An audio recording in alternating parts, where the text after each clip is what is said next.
Hello guys, कैसे हैं आप सब। गेट का एग्ज़ाम ख़त्म हो चुका है और अब आप इंतज़ार कर रहे हैं गेट का रिज़ल्ट का। और इसी मीन टाइम में पीएसयूज़ ने और आईआईटीज़ ने अपने फॉर्म रिलीज़ करने शुरू कर दिए हैं। आज हम डिस्कस करेंगे आईआईटी गांधीनगर के बारे में कि वहाँ पीएचडी एडमिशन का क्या सिस्टम है, किस तरीके से एडमिशन होगा, क्या एलिजिबिलिटी क्राइटेरिया होगा, कब इंटरव्यूज़ होंगे और वो इंटरव्यूज़ भी कैसे ऑर्गेनाइज किए जाएंगे, और आपका एडमिशन विद गेट होगा या विदाउट गेट होगा। अगर आप चैनल पे नए हैं सब्सक्राइब दिस चैनल। अगर आपको ये वीडियो पसंद आए like this video and share it to as many students as possible, so they will also get an idea like PhD के लिए एडमिशन प्रोसेस शुरू हो चुका है। और हम इस वीडियो को शुरू करें उससे पहले मैं आपको एक डिटेल और देना चाहूँगा कि हमारे पास एक वीडियो और है आईआईटी मद्रास की, कि वहाँ पर भी आप एडमिशन ले सकते हैं विद गेट और विदाउट गेट। तो चलिए शुरू करते हैं आईआईटी गांधीनगर में पीएचडी एडमिशन के रिगार्डिंग। अभी आप स्क्रीन पे देख रहे हैं कि आईआईटी गांधीनगर ने जस्ट रिसेंटली फॉर्म रिलीज किया है, क्योंकि on the basis of dates, like if you move forward a little bit, so first let's check it out the advertisement. So in the advertisement they have mentioned कि IIT Gandhinagar ने invite किए हैं admissions के लिए PhD student for 21-22 programme के लिए, जहां आपके पास ये बेसिक स्ट्रीम्स होंगी जहां आप अप्लाई कर सकते हैं। इनकी लास्ट डेट इन्होंने मेंशन की है 27 मार्च 2021।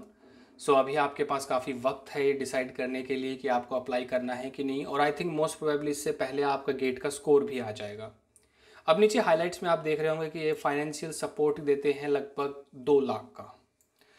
अगर आप किसी इंटरनेशनल कॉन्फ्रेंस में जाते हैं तो ये आपको फंडिंग देंगे पूरे 2 लाख तक की, कि आप किसी भी कंट्री में जाके कहीं भी इंटरनेशनल कॉन्फ्रेंस अपना पेपर अगर प्रेजेंट करने जा रहे हैं, अपने रिजल्ट्स प्रेजेंट करने जा रहे हैं, अपनी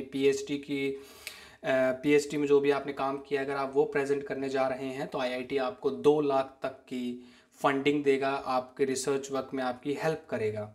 पैरेलली अगर आप मेन टाइम में जैसे कुछ आईआईटीज़ कोलैबोरेटेड होती हैं दूसरी कंट्रीज़ के साथ, दूसरी कॉलेजेस के साथ डिफरेंट कंट्रीज़ में, तो वहाँ भी आपको अगर फंडिंग चाहिए तो आईआईटी गांधीनगर आपको $12,500 तक की फंडिंग देगा for the period of 4 to 6 months। यानी कि अगर आप 4 से 6 महीने के लिए अगर किसी और कॉलेज आउटसाइड द कंट्री, अगर किसी कॉलेज में अगर आप पढ़ने गए हैं या अपने प्रोग्राम को कंटिन्यू कर रहे हैं पीएचडी प्रोग्राम को, तो आपको 12,500 तक की ये फंडिंग देंगे। तो ये थी इनकी बेसिक एडवर्टाइजमेंट, जिसमें डेट और इन्होंने कुछ हाइलाइट्स दिए हैं कि किस तरीके की आपकी हेल्प की जाएगी पीएचडी प्रोग्राम में। अब जानते हैं कि पीएचडी में एक्चुअली में अब प्रोसीजर है क्या। तो जैसा कि बताया कि ये प्रोग्राम्स, ये जो बेसिक प्रोग्राम्स है वो ये वाले हैं जहां आप अप्लाई कर सकते हैं पीएचडी के लिए। एज ए पीएचडी स्कॉलर आप इन पीएचडी प्रोग्राम्स में अप्लाई कर सकते हैं। आगे बढ़ते हैं। तो सबसे पहले इन्होंने यही लिखा है कि 27 मार्च 2021 will be the deadline for applying IIT Gandhinagar, so please be ready with that one. And in the main time जैसे ही वो 27 मार्च को ख़त्म होगा, 5 मार्च को वो एक शॉर्ट लिस्ट करेंगे आपको कि किन किन स्टूडेंट्स का इंटरव्यू होना चाहिए, और फिर उनका 8 से 14 अप्रैल 2021 तक ऑनलाइन इंटरव्यू चलेगा। ये था इनके बेसिक डिटेल्स। और अब हम बात करते हैं सबसे पहले एलिजिबिलिटी क्राइटेरिया की। अगर आप अप्लाई करने जा रहे हैं तो सबसे पहले आपको पता होना चाहिए कि आप एलिजिबल भी हो कि नहीं। इन्होंने एलिजिबिलिटी क्राइटेरिया बहुत ही सिंपल रखा है। वो है कि अगर आपके पास 55% मार्क्स हैं बीटेक एमटेक किसी भी डिग्री में, क्योंकि आप पीएचडी जा रहे हैं तो आपके पास उससे पहले बीटेक बीएससी या फिर एमटेक एमएस कोई भी एक डिग्री होगी, तो आपके पास उसमें 5.5 या 55% मार्क्स होने चाहिए मिनिमम। लेकिन जब आप इस पर क्लिक करेंगे, क्लिक हेयर, यहाँ आप देखेंगे कि एक्चुअली में वो 55 नहीं है, 60 है। 55 है उनके लिए जो SC ST PD कैटेगरी से बिलोंग करते हैं, नहीं तो 60% मार्क्स होंगे। ये हर केस में 60% मार्क्स हैं आपके लिए, तो आपके पास हर एक में 60 डिग्री मार्क्स होने चाहिए, 60% मार्क्स आपके पास होने चाहिए। यही सब इंडिविजुअल डिपार्टमेंट्स के बारे में बताया गया है कि आपकी एलिजिबिलिटी क्या है, तो आप इसको क्रॉस चेक भी कर सकते हैं before you fill the form. ये था इनका एलिजिबिलिटी क्राइटेरिया। अब इसमें एडमिशन कैटेगरीज है। सेकंड कैटेगरी में आपका कि आप 2 तरीके से अप्लाई कर सकते हैं। पहला है as a regular student. Regular मतलब फुल टाइम 5 ईयर्स और मोर देन 5 ईयर्स आपकी डिग्री आपकी चलती रहेगी, ये पहला तरीका है। दूसरा है कंटिन्यूइंग डॉक्टरल प्रोग्राम। ये उनके लिए है जो कैंडिडेट्स इंडस्ट्री या फिर किसी ऐसे फैकल्टी रहे हैं किसी एजुकेशनल इंस्टीट्यूट में, तो उनको ज़्यादा वक्त नहीं लगाना इस डिग्री के लिए। Okay, so like given admission with 90 days of residency, first year में कुछ दिन के लिए आ गए, सेकेंड ईयर में कुछ वक्त के लिए आ गए, ऐसे करके आप धीरे धीरे अपनी डिग्री ख़त्म कर सकते हैं। तो ये सेकंड कैटेगरी उन स्टूडेंट्स के लिए है। तो ये हो गया आपकी कि एलिजिबिलिटी आपके पास 60% मार्क्स हो। अभी तक इन्होंने गेट का कोई भी जिक्र नहीं किया है। ओके, अब बात करते हैं गेट की कि गेट कहाँ पे मदद करेगा और कहाँ मदद नहीं करेगा। तब आप देखिए, सबसे पहले उन्होंने लिखा है कि पीएचडी में अगर आपको फाइनेंशियल सपोर्ट चाहिए, मतलब आपको स्कॉलरशिप चाहिए जो कि 31,000 फॉर द इनिशियल 2 ईयर्स और 35,000 फॉर द नेक्स्ट 3 ईयर्स आपके पास रहेगी। ओके, तो इन्होंने ये लिखा है कि ये सिर्फ उनको मिलेगी जो कि चाहे तो गेट क्वालिफाइड हो। ओके, वो गेट कब होना चाहिए? जब आप बीटेक स्टूडेंट हो और अगर आप पीएचडी के लिए अप्लाई कर रहे हो तो आपके पास गेट की डिग्री गेट का स्कोर होना ज़रूरी है, गेट क्वालिफिकेशन ज़रूरी है, तभी आप क्वालिफाई कर पाओगे पीएचडी में। इनरोल हो भी जाओगे, विदाउट गेट भी इनरोल हो सकते हो आप, लेकिन इनरोल होने के बाद अगर आपको स्कॉलरशिप चाहिए तो आपको नेट या गेट क्वालिफाई करना होगा when you have a B Tech degree only. अगर आपके पास सिर्फ बैचलर डिग्री है तब नेट और गेट मैंडेटरी है, लेकिन अगर आपके पास ऑलरेडी कोई पोस्ट ग्रेजुएट डिग्री है जैसे कि एमटेक, अगर एमई या एमएस कोई डिग्री आपके पास ऑलरेडी अवेलेबल है, then you may not need it. तो जैसे कि इन्होंने लिखा भी है, post graduate degree in BSc NET GATE होना चाहिए और graduate degree in professional courses with NET GATE और post graduate degree in professional degrees ME and MTech. तो इनमें से कोई भी एक अगर आपके पास है तो आप क्वालिफाई करते हो 31,000 scholarship for the initial 2 years in your PhD, और उसके बाद ये कन्वर्ट कर देंगे उस अमाउंट को 35,000 में। That's a good amount.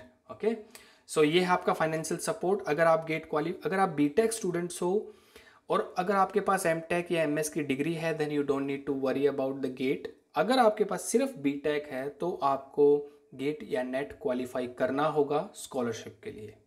Okay, अब आते हैं तीसरे पे, एडमिशन प्रोसीजर पे। सो एडमिशन प्रोसीजर में इन्होंने लिखा है कि इनका इंटरव्यू होगा ऑनलाइन। ओके, लेकिन इन्होंने एक चीज़ और लिखी है कि नॉर्मली तो ये कोविड-19 की वजह से सिर्फ आपका ऑनलाइन इंटरव्यू होगा, लेकिन there is a possibility that they may introduce the written test also. So institute will invite the limited number of candidates for the written test and interview based on the academic records, statement of purpose and etc. So आप अगर आप the form भरेंगे ना तो आपसे statement of purpose ही पूछेंगे, exactly why you want to do the PhD, right? Do you have any other do you have an idea in your mind already, like किस तरीके से आपको करना है इसको। तो रिटर्न टेस्ट ये ऑर्गेनाइज कर भी सकते हो और नहीं भी कर सकते, कुछ ऐसे सिचुएशन है, वो डिपेंड करता है कितने बच्चे क्वालिफाई करते हैं।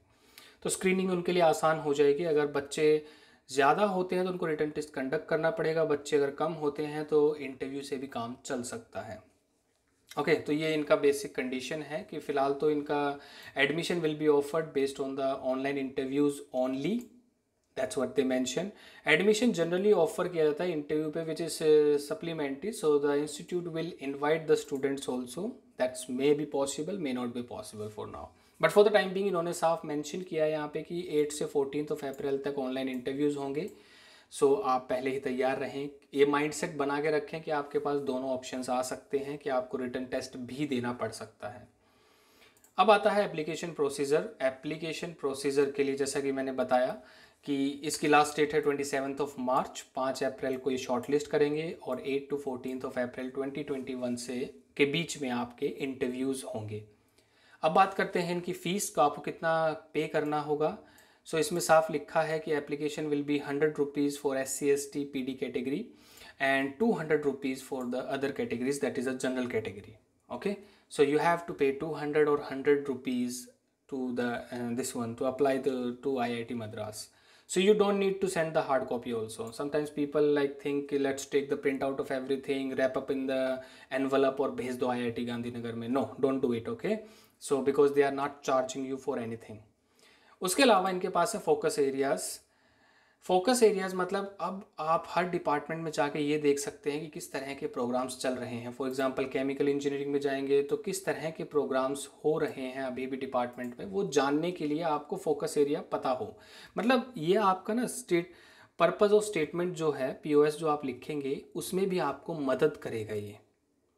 तो आपको फोकस एरिया से गुजरना चाहिए, एक बार ज़रूर देख लीजिए कि जिस भी डिपार्टमेंट में अप्लाई कर रहे हैं उसमें किस तरह के प्रोग्राम, किस तरह के प्रोजेक्ट चल रहे हैं, और उनके बेसिस पे पर्पस ऑफ स्टेटमेंट लिखे। हो सकता है कि स्क्रीनिंग में ये भी एक रोल प्ले कर दे, कहीं पता चले कि आपका कोई मैच ही नहीं कर रहा कहीं भी आसपास और आप अप्लाई कर दिए, तो हो सकता है वो आपको रिजेक्ट भी कर दें। Okay, so just go through the focus areas also. So आपके पास हर डिपार्टमेंट के अपने अपने फोकस एरियाज अवेलेबल हैं, अगर आप देख सकते हैं तो। अब फाइनली लास्ट आता है PMRF, prime minister research fellowship.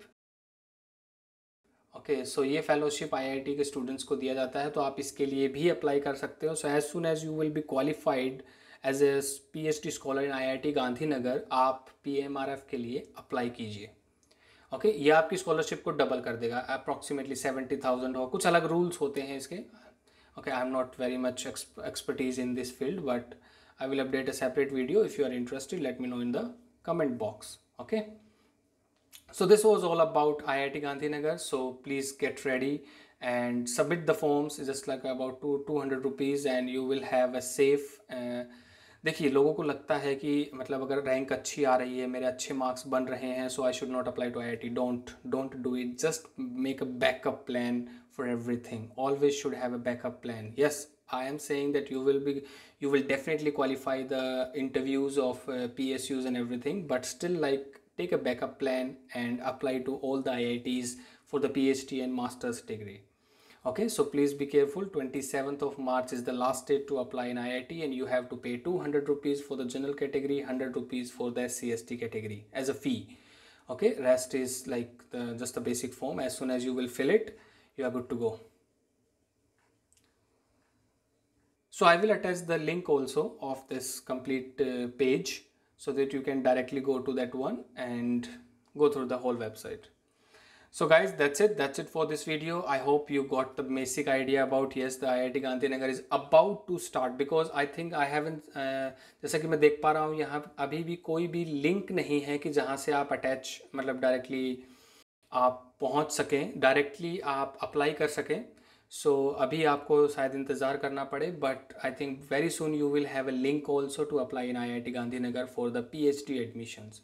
And one more thing, एक सलाह है, एक एडवाइस है आपको कि यहाँ पे लिस्ट ऑफ स्कॉलर्स की वो दे रखी है आपको, ठीक है। कुछ कौन कौन से PhD स्कॉलर्स किस किस डिपार्टमेंट में हैं। जैसे कि फॉर एग्जांपल अगर आप केमिकल में जाते हैं तो केमिकल में स्टूडेंट्स की डिटेल्स दी गई हैं, तो आप इनसे भी बात कर सकते हैं, just to have an idea कि आपको क्या अप्लाई करना चाहिए, किस तरह का सिस्टम है। आप उनको मेल कीजिए, उनसे बात कीजिए, आपको एक अंदाज़ा हो जाएगा कि मतलब IIT गांधीनगर का इन्वायरमेंट कैसा है, आपको अप्लाई करना चाहिए नहीं करना चाहिए, प्रोसीजर क्या है, किस तरह के इंटरव्यूज़ होते हैं। So they will give you ना basic idea about it. Okay, so these are all PhD scholars from all the departments.